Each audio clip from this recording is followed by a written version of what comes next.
2009 wurde der Freundes- und Förderkreis der Psychiatrischen Tagesklinik gegründet, in erster Linie, um den Menschen Raum zu geben, sich zu begegnen, weil die psychischen Erkrankungen oft zu Isolation führen.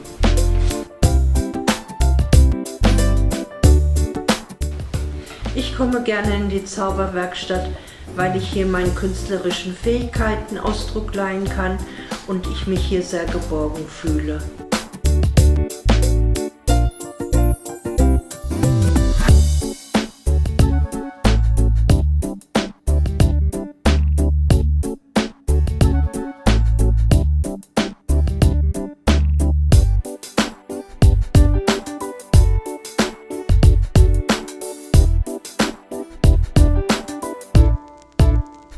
Ich komme gern hierher, um Menschen zu treffen und in Gemeinschaft zu werkeln und mich auszutauschen.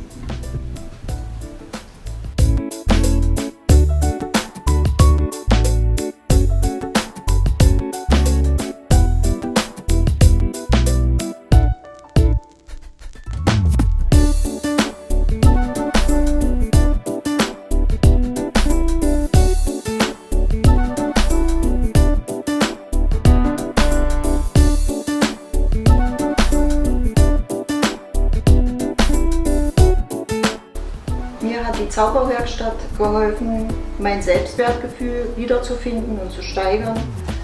Und meine Kreativität war verloren gegangen und die blüht jetzt auf in Zusammenarbeit mit allen, die hier jeden Tag herkommen. Und man kann unverbindlich herkommen und wieder gehen, wie man möchte, wie man sich fühlt. Und das finde ich toll.